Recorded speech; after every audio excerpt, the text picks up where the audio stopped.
ਲਓ ਜੀ ਦੋਸਤੋ, ਸਭ ਤੋਂ ਪਹਿਲਾਂ ਸਤਿ ਸ਼੍ਰੀ ਅਕਾਲ। ਅੱਜ ਤੁਹਾਨੂੰ ਲੈ ਕੇ ਆਏ ਜੀ ਅਸੀਂ ਆਪਣੇ ਛੋਟੇ ਜਿਹੇ ਫਾਰਮ ਦੇ ਆਊਟਰ ਟੂਰ ਤੇ।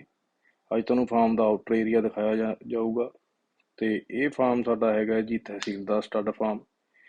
ਇਹ ਸਿਚੁਏਟਿਡ ਆ ਜੀ ਤਹਿਸੀਲਦਾਰ ਵਾਲੀ ਬਸਤੀ, ਪਿੰਡ ਮੱਲਵਾਲ ਜਦੀਦ, ਜ਼ਿਲ੍ਹਾ ਫਿਰੋਜ਼ਪੁਰ। ਇਹ ਅੱਜ ਤੁਹਾਨੂੰ ਫਾਰਮ ਦਾ ਬਾਹਰਲੇ ਪਾਸਾ ਦਿਖਾ ਰਹੇ ਹਾਂ।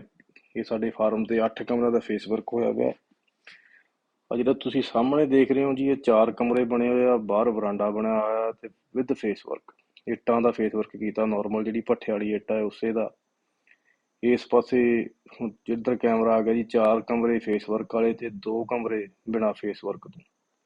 ਇਸ ਟਾਈਮ ਇੱਥੇ ਸਾਡੇ ਕੋਲ 11 ਐਨੀਮਲ ਨੇ ਜੀ, ਯਾਨੀ ਕਿ ਘੋੜੇ ਘੋੜੀਆਂ। ਤੇ ਉਸ ਤੋਂ ਬਾਅਦ ਕਬੂਤਰ ਨੇ ਜੀ ਰੱਖੇ ਹੋਏ ਘਰੇ। ਸਾਹਮਣੇ ਖੁੱਡੇ ਆ ਗਏ ਕਬੂਤਰਾਂ ਦੇ। ਆ ਇੱਕ ਛੋਟਾ ਗੈਸਟ ਹਾਊਸ ਬਣਾਇਆ, ਬੈਡਰੂਮ ਆ ਜੀ, ਅਟੈਚ ਵਾਸ਼ਰੂਮ ਹੈ, ਏਸੀ, ਖਾਣਾ ਪੀਣਾ, ਸੌਣਾ।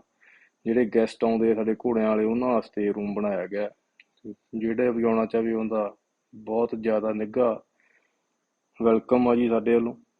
ਜ਼ਰੂਰ ਆਓ ਜਾਂ ਫਾਰਮ ਵਿਜ਼ਿਟ ਕਰੋ, ਐਨੀਮਲ ਵੇਖਣ ਆਓ। ਜਿਹੜੀ ਵੀ ਤੁਹਾਨੂੰ ਜਾਣਕਾਰੀ ਚਾਹੀਦੀ ਹੈ ਸਾਨੂੰ ਕਮੈਂਟ ਕਰਕੇ ਦੱਸੋ। ਧੰਨਵਾਦ।